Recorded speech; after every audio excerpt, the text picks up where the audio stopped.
Hi, I'm Danny Khatib. I'm one of the co-founders of Granite Media. I, for some reason, have one of the largest time slots this morning, and so we're going to have a large Q&A, maybe 30, 35 minutes at the end. We'll see how fast we get through the topics. The two things I want to talk about, I'll do a quick intro on myself and Granite Media and maybe help provide some perspective for why I'm here, sharing at least our perspective on header bidding client versus server. And then we'll talk a little bit about the state of the union of header bidding wrappers or wrappers in general, high-level view of client versus server, and then we'll get into real inside baseball, detailed stuff around A/B testing that we've been doing, particularly around pre-bid server. So my understanding in the audience is we have a broad range from sort of strategic revenue operations folks all the way to product managers, ad tech, and engineers. And so if you're looking for when to zone out, we're going to start really high, and we're just going to keep getting deeper along the session.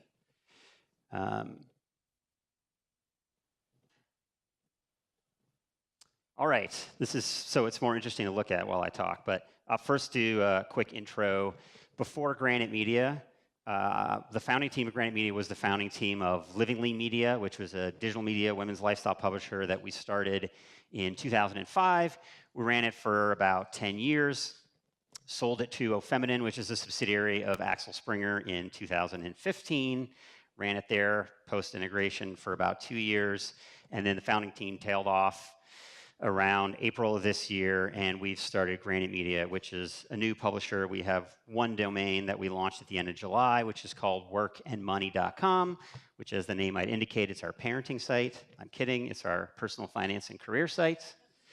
And we are up and running, semi-bootstrapping, got a couple $1 million of funding, less than 10 business and engineering folks, tons of writers, doing around 2 million users a month. 4 minutes time on site sessions, about 100 million ad impressions a month, which is pretty good for the finance vertical. We're happy anyway. Over 90% of that's display, less than 10% of that is native, and 0.0% of that is video. That's where we've gone. So why are we here? We're a bootstrapping, semi-bootstrapping company. Shouldn't we be just focused on our livelihood? Why are we doing server-to-server testing? Part of this comes from the experience that we've had at our last business, where a couple things. So the first is we have seen what happens when things get taken away from us on the publishing side, and probably publishers, you've seen this as well. We were very big in search, and in 1 week, image search, Google changed image search, and we lost 30% of our organic traffic. That was not a good week. We moved into social as a big distribution platform for us, and we were part of Quizmania, getting, a billion plus page views in a week from quizzes through Facebook, and then Facebook changed their algorithm and we lost 30, 40% of our traffic from Facebook. So we had battle scars of investing in things that can get taken away from us. And we therefore disproportionately over-index and spend our time on things that we think are stable and strategic and not just tactical, whether that's how we get our users, how we get our revenue. That'll paint our view on some of the revenue side.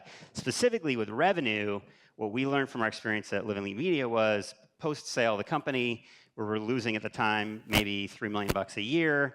We ditched direct sales, went 100% in on programmatic advertising, and went from losing $3 million a year to making $3 million a year in EBITDA. I will tell you, having run an unprofitable business and a profitable business, I prefer running profitable businesses.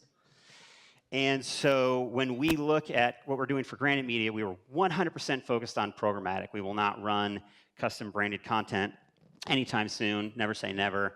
Everything we'll do will be through a programmatic pipe. And so for us, when we think about programmatic, this is not a bolt-on to the business. This is the business. So every executive, every engineer works on programmatic revenue at some point. Every business executive is taught to think like a product manager, and every engineer works in some form of another. So we're a super small team, but I would bet relative to some of the larger publishers in here, we have more resources dedicated to working on these kinds of problems, because for us, it is our entire lifeblood. Okay, that's the spiel of why maybe we have some battle scars that make us do tests like this when we have a lot going on. Now we'll go to the State of the Union. This is just our view on sort of who the main players are in wrapper technology. Wrapper is kind of a vague term. We look at it as essentially whatever solution you're using to bring in multiple bidders. A bidder is usually an SSP, AppNexus, Rubicon. It might be a DSP, it might be Criteo, it might be someone else. It's really a bidder, right? It's bringing in multiple bidders into your inventory. Open to closed is kind of a vague notion of the environment around the ecosystem of the wrappers we're going to be talking about. Open can either be around the technology or around the culture. Closed can be around both as well. So let's talk about the different players and how we view the state of the union. Everybody's got a different view. This one's ours. To us, the most open, of course, is pre-bid, both in terms of the technology and the kind of culture in the ecosystem that's being built around pre-bid. Pre-bid is sort of the victor in the client space, particularly for the lead users of header bidding, any of the folks who started 2015, 2016. We built our own custom wrapper in 2015 because there wasn't anything, and it was a pain in the ass to build. And so this time around with Granite Media, it took us less than 4 days to get multiple bidders live in our stack. And now all of a sudden, we're running programmatic advertising through 3 or 4 different partners, 4 days. Getting a new partner live on a pre-bid instance we time it. Takes us anywhere from 20 to 40 minutes if we don't have to modify the pre-bid adapter. So that's pretty open. Our view, having done both, written our own, used pre-bid, we like pre-bid. Everyone's work kind of gets amortized together.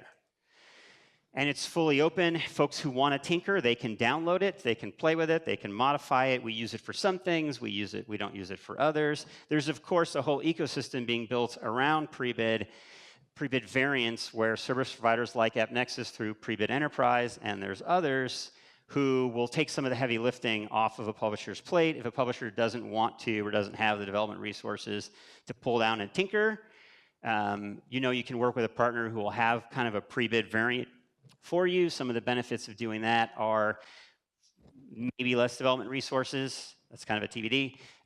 Unified reporting and you get to, you get to call someone, yell at them if it's not working. You get to keep doing that. Some people like that. So there's a lot of reasons that you might want to work with someone who's using pre-bid, but the bet is if you are betting on someone who's using a pre-bid wrapper, even if it's under the hood, chances are they're going to benefit, their own tech is going to benefit from the open source innovation that will happen through pre-bid. So the likelihood that your partner will be able to roll out more features, more functionality more quickly is definitely higher. I think they're on half the pages for top ComScore publishers now. So I deem them winner on client. Index is actually doing really well. They've been around for a long time with their own proprietary wrapper, more than any of the other SSPs who had their own flavor of a wrapper, right? Most SSPs, they started with kind of their own JavaScript implementation, and then you would run them on your page. And then they sort of said, okay, well, now we've already got the pipes, so we should open it up and bring everybody in. And Index has been a lot more successful than others to do that. Can't say why. They do have an open culture. They are focused on SSPs. They don't have other publishing sites, and so they've engendered some trust. And for folks who are used to working with them or worked with them, they're actually a pretty good opportunity. They're going to have to figure out between pre-bid on one side, which is the entire ecosystem that's not Amazon and Google on the others, how are they going to have the CapEx resources to keep up with the demands for innovating the wrapper? That'll be their challenge. Amazon is part of the duopoly or triopoly or whatever opoly you want to talk about. For publishers, they're definitely the new giant. They have gotten into the space in a very interesting way and in a very Amazon fashion, right? Most people here know it, but we'll walk through it. So they were one of the earliest header bidding technology partners. They were actually, at Livingly Media, they were the first ones that we ran on page in 2015 because they had a direct sales business, and they told us the only way we could get the direct sales dollars was if we put their technology on our page. So Amazon started as a buyer who wanted to control the entire experience of selling through and saving margin. And who doesn't want to work with Amazon? They got great demands, right? So everybody put them on the page. Now they're on everybody's page. Well, lo and behold, their DSP very quietly and very impressively has now evolved to be one of the largest DSPs in the business, so they have an increased demand advantage. Like almost anybody who gets on the page, they then say, well, I might as well offer this to all the other buyers to see what else I can get. And a very clever move on their part is that they decided to move all of it into the server and basically offered any publisher who had already integrated Amazon's client technology on the page the ability to start pulling in demand from other SSPs or DSPs with not much work. If you already took the effort to integrate with Amazon, then they can turn you on in the server with a flick of a switch, and that's their transparent ad marketplace, TAM, which ultimately was deemed as kind of an open system because you, the publisher, could still maintain your relationship with the SSP or with the DSP, and who doesn't want to try that, right? It's sort of easy. You don't have to put a lot of development resources to it. It's not Google, and maybe we don't trust Google, but Amazon feels like they're playing catch up and they're not that big, and they're not going to go out of business, so you're going to get paid. Let's just turn it on. Well, a lot of people just turned it on. They now have over a dozen potential partners that can integrate. To some folks who are running TAM, they don't even realize they're in the server-to-server game, but you are absolutely in the server-to-server game. You're just using Amazon, and it was really easy to deploy. Is it transparent? Is it open? Not really. But is it easy? It's super easy. So they're winning. Google is interesting. I put them here in this kind of wrapper conundrum because they're sort of they're the pseudo wrapper, right? They're not really the wrapper. They're the ones who kind of want to get rid of the wrapper with their EB, enhanced bidding, which used to be EBDA, enhanced bidding dynamic allocation, and maybe it'll just be E eventually. I'm not sure. And so they're kind of furthest on the spectrum in being closed, both in terms of technology and in culture, but they will be even easier to use than Amazon once they roll out for general availability. What is kind of amazing is that Google has waited this long to get to general availability for their product. They have ceded a lot of market share to Amazon in doing so. So in the it's easy, just turn it on, that's where Google and Amazon can shine. And Google has definitely let a lot of people fall to Amazon because Amazon's been to market faster. I suspect when Google becomes generally available, a lot of people are going to use it. Not quite clear yet what that will really mean for the whole business, the whole industry, and how things will get shaken up. It is the closest of the systems because you're not really going to you're not going to see what's running on your page. You might not even know real time what you're making. There's a lot of things that are going to be obfuscated in the Google exchange bidding environment that some lead publishers have gotten used to seeing when you're running an open source solution or you're running your own wrapper. But it's easy to turn on. And the other thing that Google does, which is different from Amazon, is when you run an SSP through Amazon, typically they ask you not to run that partner on page. And so it's kind of an either or, right? Google has not taken that position, interestingly. I think Google does not want to be seen for all kinds of reasons, strategically, culturally, legally. They do not want to be in the business of telling you can't also run header bidding if you want to run EB. And so you now see a lot of the SSPs even who are in EB are telling folks, well, run me in both. Run me through Google Exchange Bidding and also keep me on your page. So that's super weird. I don't know where that goes. But that's a pretty different sale from Amazon. Definitely can't call Google the winner for server side because they're not even generally available. But I suspect if you can go into DFP and just turn it on, a lot of people are going to do it. That's the state of the union as we see it. Okay, so myself and the Granite Media team, we, as I may have told you, we favor open platforms. We view this as more strategic revenue than tactical platform. There are a lot of benefits to supporting an open platform in our mind. The most common ones that you hear tend to be around transparency and control. I tend to think people don't talk about innovation enough around this issue, but we can go through the three. Transparency, okay, so a real example here is just analytics. In our case, what we do, we run pre-bid. We've got about 5 or 6 bidders. I think it's 6 bidders. We may take it down to 5. And we have built our own data warehouse for revenue. We track real-time analytics, so all of the bids that come back on our page, we have bid landscape data, but more importantly, we're able to know basically from everybody but AdX, what do we believe we made? Because we served this ad through pre-bid, so we know the value of this ad. We know a lot of the context. We have 40 different custom dimensions around the context that we serve this ad. We pipe it and we track that real time in our data warehouse. We visualize it through Looker. It's fantastic. It's like when first time I built a data warehouse and had real-time revenue visualization, I feel like I got a flashlight and I could see like 80% of my house that I could never see before. You just learn so many things when you have that type of real-time transparency and that level of granularity.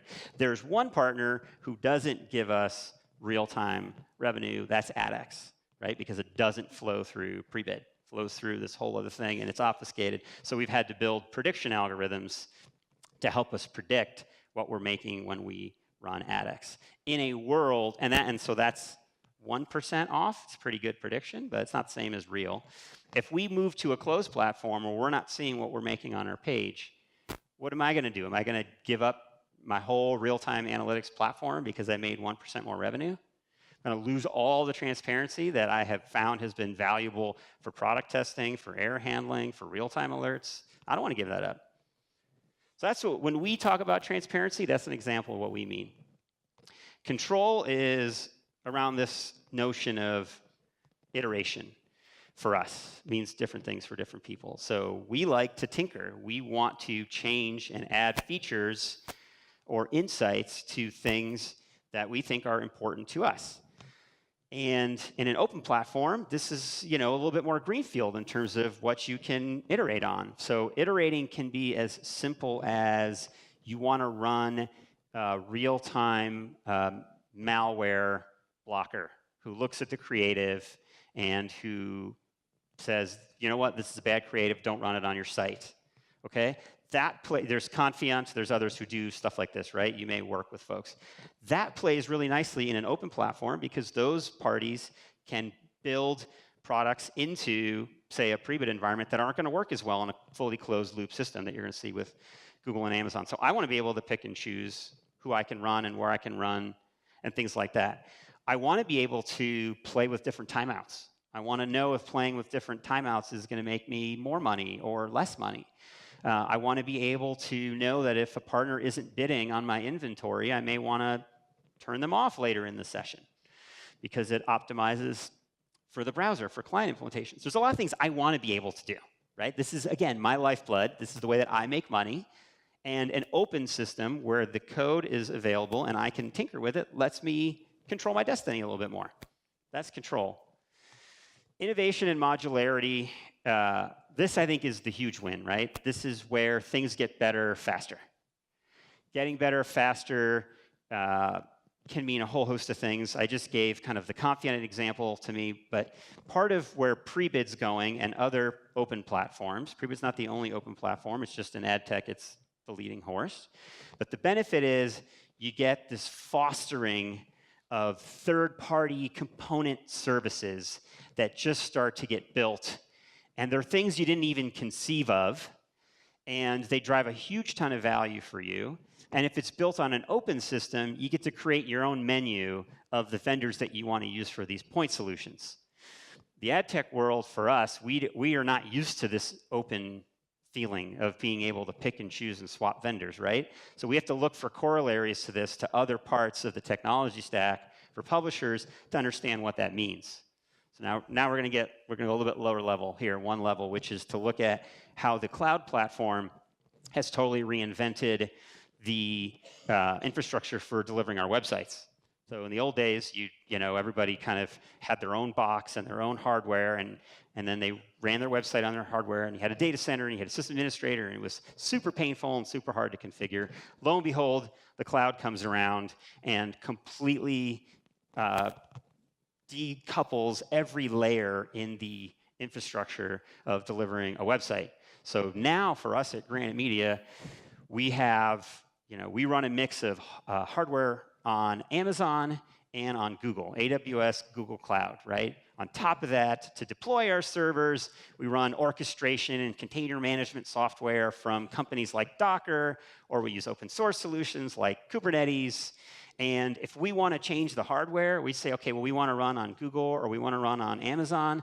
This is a 24-hour project, and the users feel nothing. And we know this because we've done this. We have swapped from running our entire website on AWS to Google Cloud, and users saw no difference. That's pretty cool.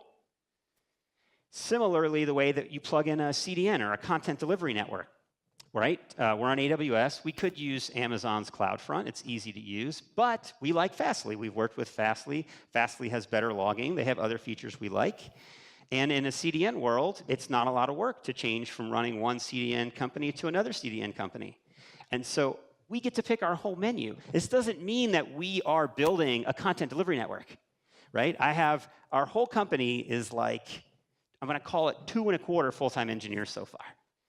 And yet we spend maybe 10 or 20% of our time deploying all these services to running a website that serves millions of users, hundreds of millions of ad impressions, zero downtime, knock on wood. And I got maybe one engineer running all this best-in-class services. And their job, like DevOps, is they pick and they choose, and they just make sure it's running. So let's get back to the ad tech world. Open platform, if we have that in advertising technology, isn't that the world we want?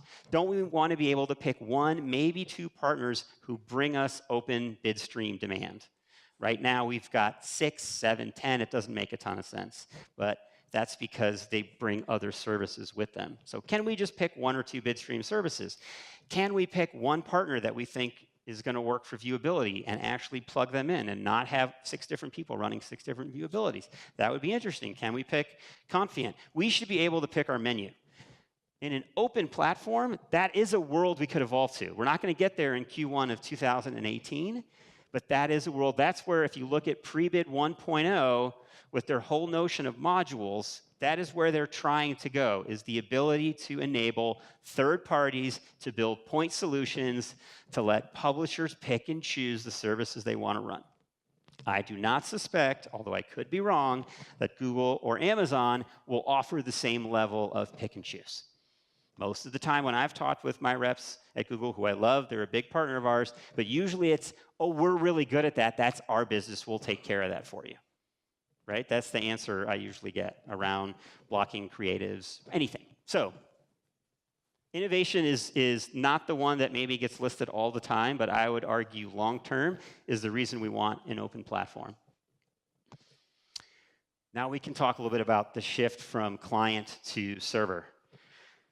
Again, I think, if you ask most folks, why do they want to move, or what's the idea, what's the promise of moving from client to server, they'll say, oh, I want to improve my UX.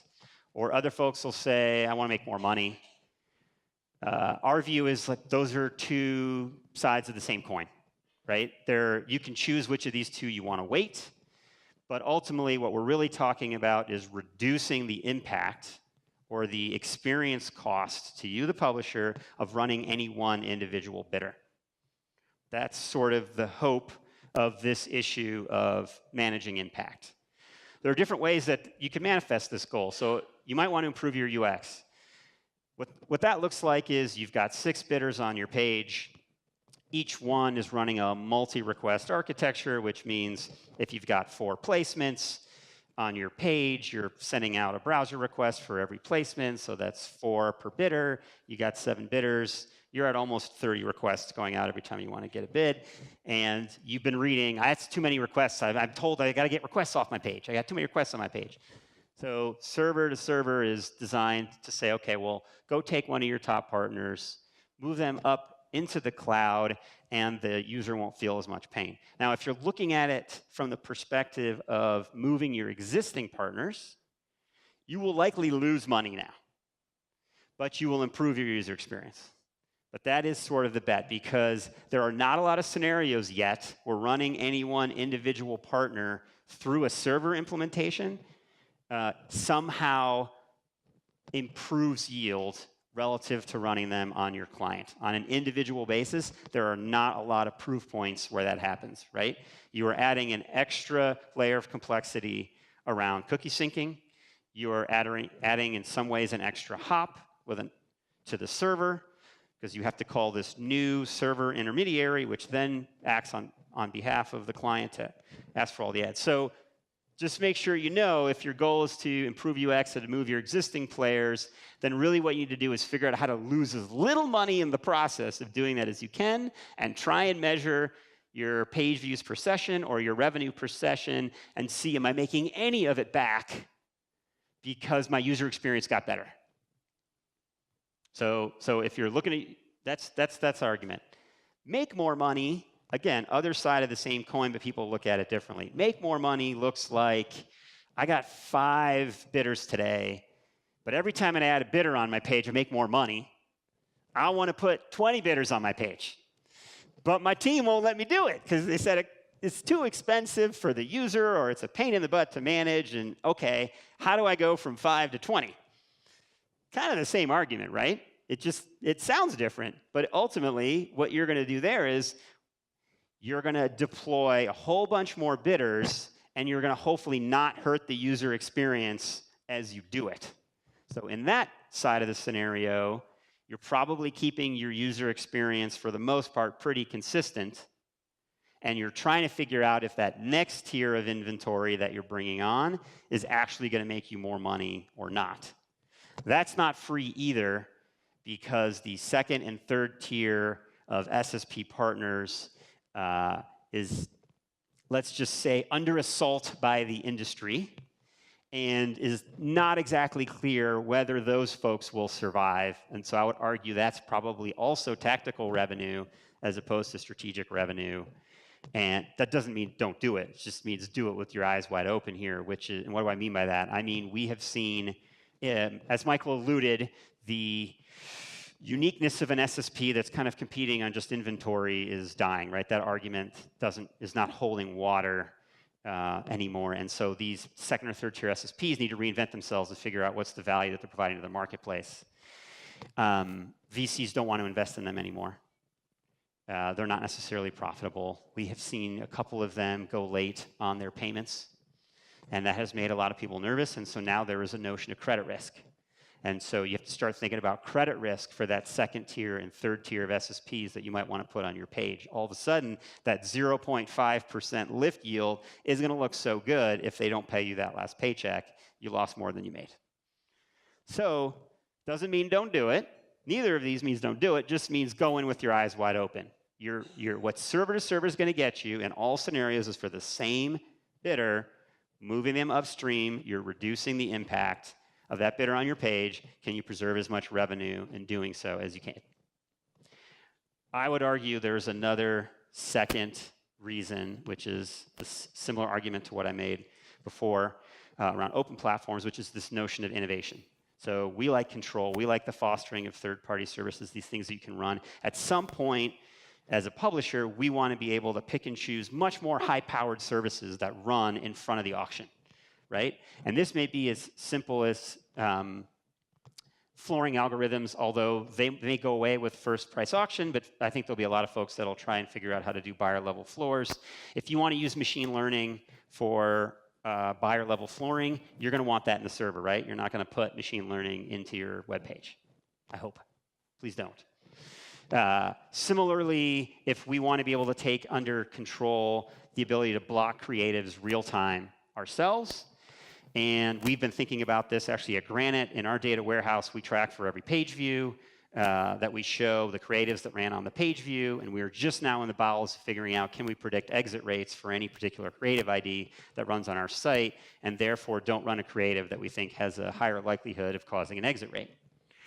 That's like a cross-bidder problem, so having one bidder solve that for you doesn't work. This is a great problem for server side, right? Because I'm not going to send 10,000 creative IDs that I might want to block to a browser and expect the same level of performance of what I can get from the server. So those are two examples. There are many more that I can't even dream up, but that a data scientist or an engineer could dream up. So part of the hope of moving to server is this notion of innovation around our ability to add a lot more power to what's happening without constraining ourselves to the last mile of the browser. All right, that was the high level. We left a little bit for the low level now. We're going to kind of go quickly through our own tests for pre-bid server.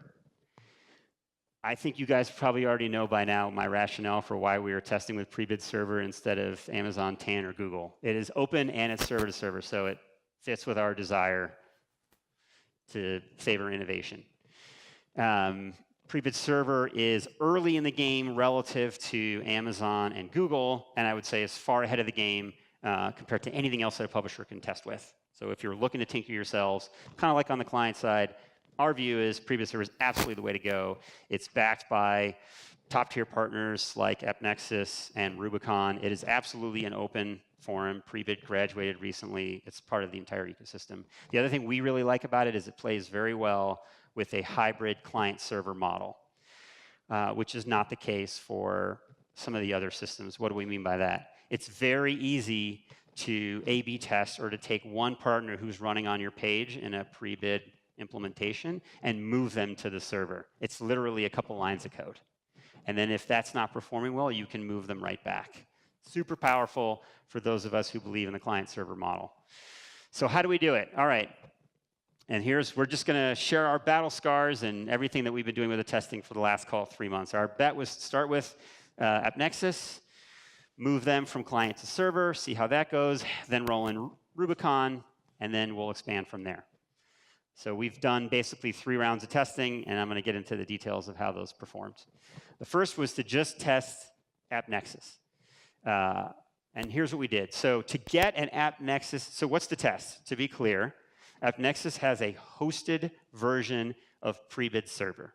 Pre-bid server is an open source package, kind of like pre-bid client is an open source package. It's a open source software package. It happens to be in a different language from JavaScript, and it runs on the server instead of the user browser, but it is open source. You can read it, you can commit to it, you can do whatever you want. Somebody has to manage that server, right? And so AppNexus has a solution, and they're offering it. It's essentially free of charge.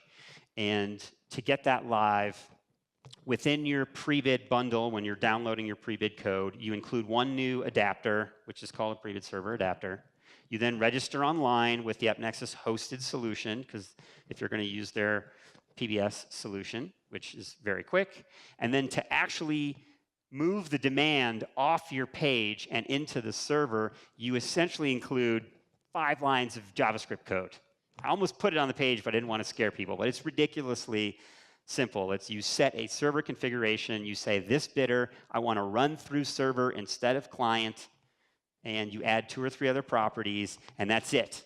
Because your code bundle on the front end is the same. You don't have to take AppNexus's adapter out of the client. You're still running it because it's the hybrid client-server model. So literally, you just say, this bidder, I want to run through this server. 5 lines of code, and you're done. It's not bad.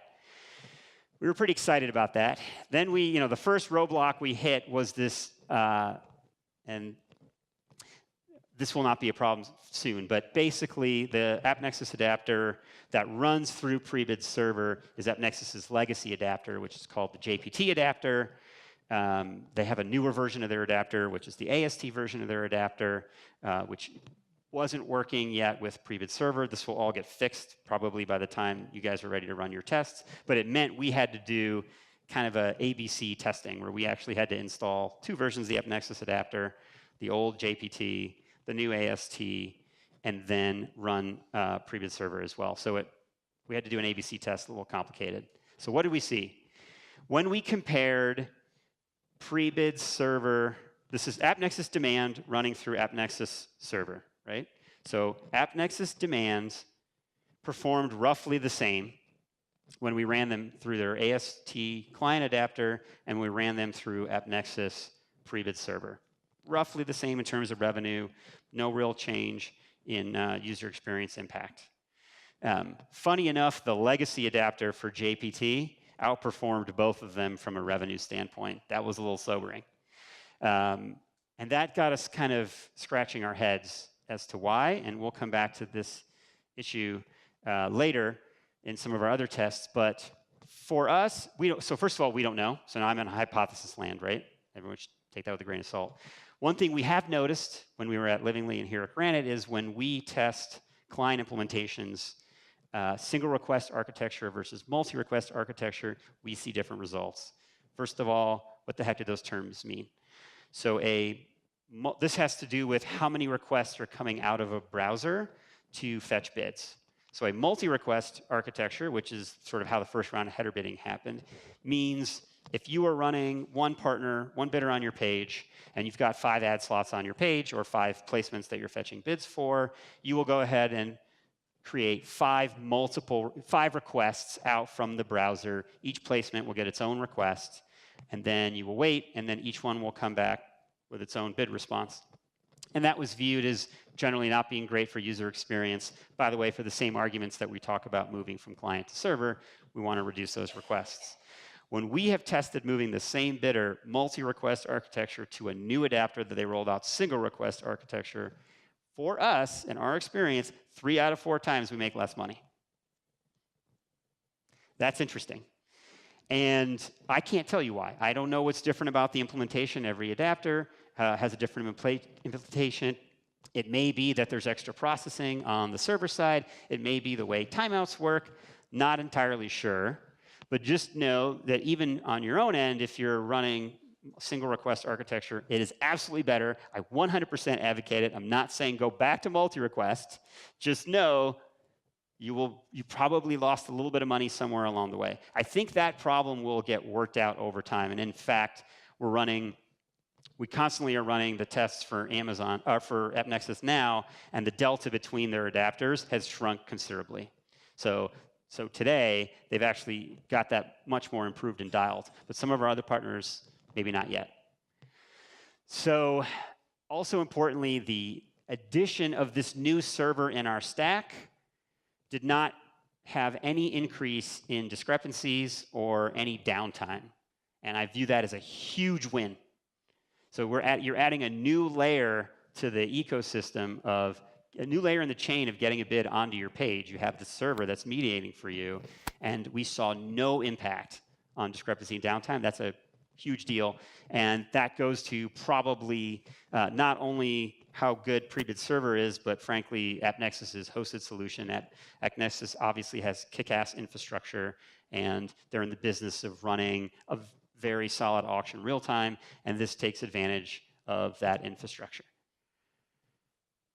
All right, so our next test was, all right, well, that's okay, fine. You took the same partner and you ran them from one of their own endpoints to their own endpoint because it's still AppNexus's hosted solution. Of course, it should perform roughly the same. What about if you take a different partner and you run it through an AppNexus service? Okay, so that was number 2. So number 2 is we took Rubicon and we tested them running on our client to running through Prebid Server hosted by AppNexus. Even less lines of code, right? So I already got that first 5 I had to put in to turn on Prebid Server. All we had to do here was say for a subset of our users, that list of bidders that you run through Prebid Server now has 2 names instead of 1. That was the whole implementation project for us. So that was a 20-minute exercise. Once Rubicon told us we could be whitelisted. That's pretty cool. For implementation nerds, at least, that's pretty cool. So important nuance here, Rubicon on a client for us, they run in a multi-request architecture, which we saw, we don't know if it has an impact on the results or not. So what do we see? Okay, Rubicon's relative share of spend on our page dropped by around 25%. So this means for our percent of revenue that they were delivering, they were now 25% less themselves, right? That doesn't mean we lost 25% of our revenue, of course, because it's one partner bringing open demand. So we're not talking about that we saw a huge catastrophic impact, but for that one bidder, it seems like it was a little problematic. In aggregate for us, it means our overall ECPM dropped by like 2%. Why? Because other bidders obviously pick up the fold with their own bids. We did see page views per session increase. That's interesting.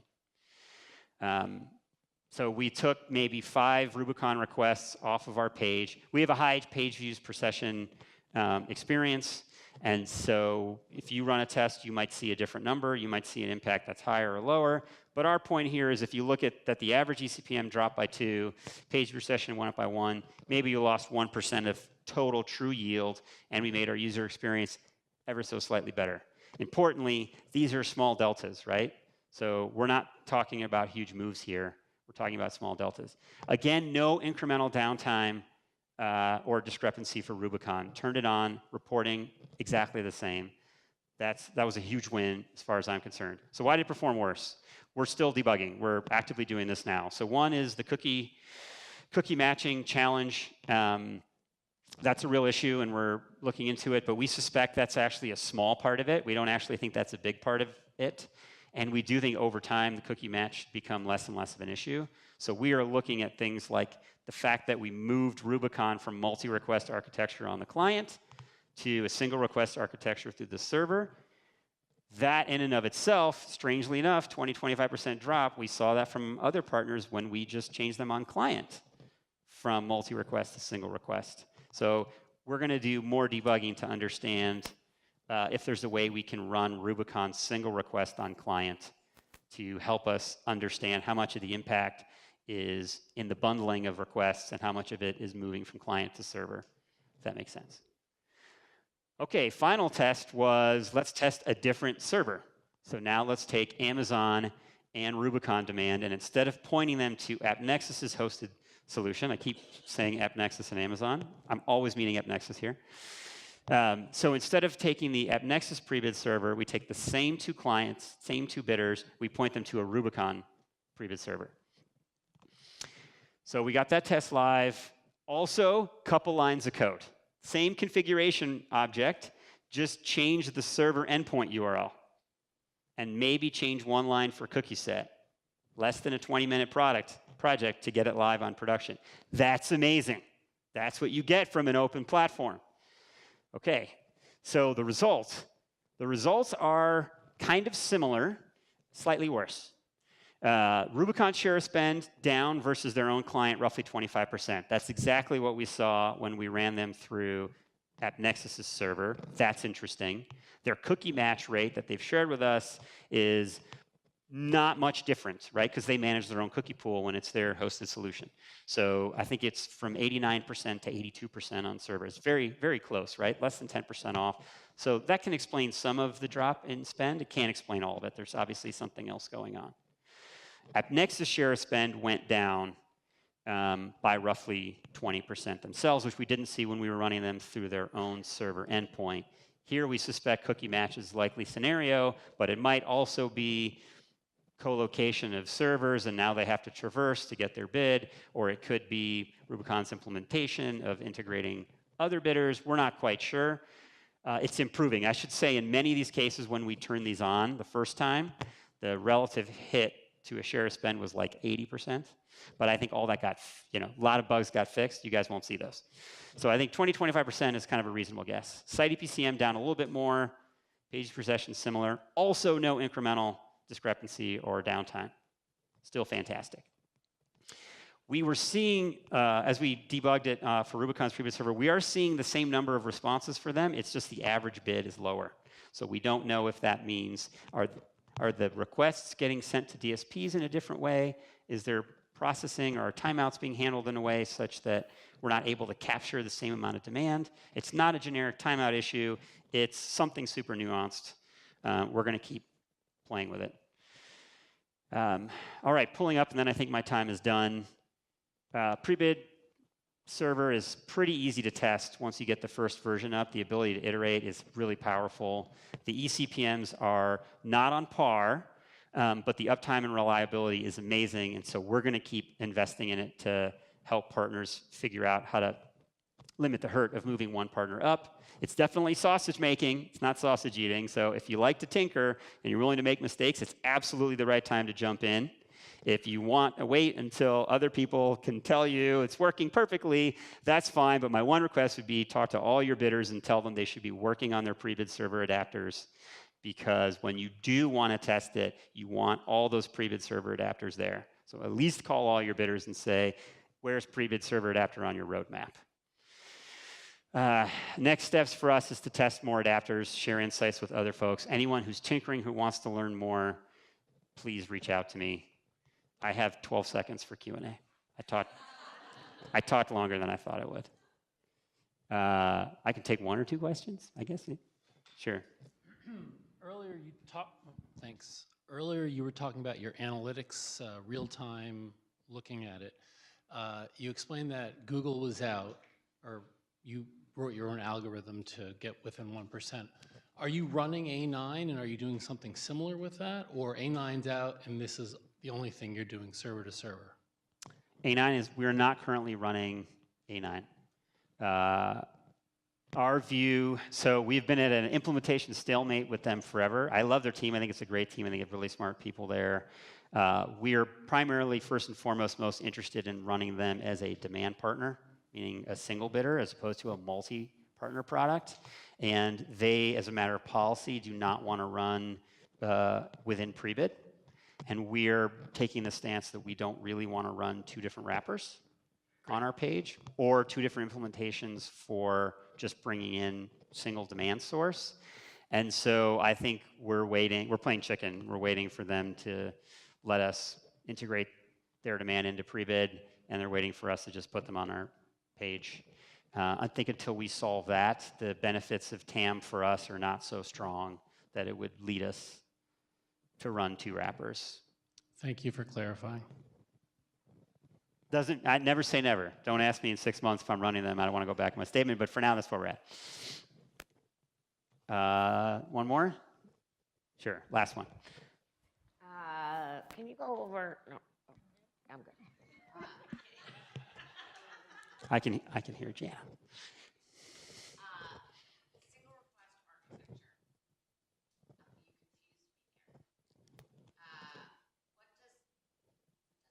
Yeah, I'll try again, and then we can talk offline. This is where we started getting. That was like the point of the inside baseball cutoff, I think. So, also because the names are not necessarily perfectly placed. If you just take one partner, and let's just say you're running their bidder on your page, you've got 5 ad slots on your page, and so you've got a 300 by 250, 720, whatever. In a multi-request architecture environment, what it means is your browser will open a bid request for one size. So the 300 and 250 will open its own request to the server. The 728 by 90 will open its own request to the server. And so you will pile up, as you keep adding more placements, you'll have 5 running on your page. In single request architecture, and I think it got that name because DFP's ad server made this change too, it means that one bidder will collect all 5 of those placements and send one request to the server and say, hey, I got 5 placements here. The server will respond one time, and then the client adapter will unpack all 5. It's like a consolidated bundle of requests.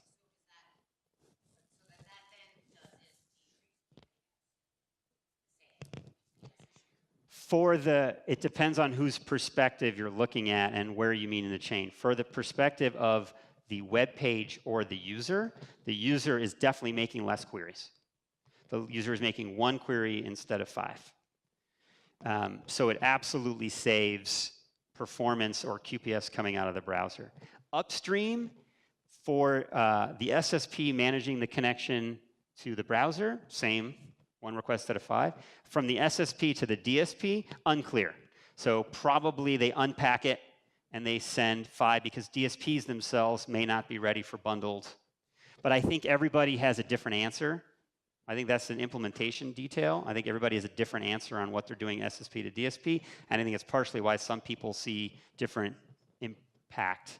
Yeah, I mean, I would think that the reason it would go down, multi-request would go down is because you're being throttled. It's possible. That's what we need to figure out. All right. I think there's no music, but there's the equivalent. Hand wave. Thank you.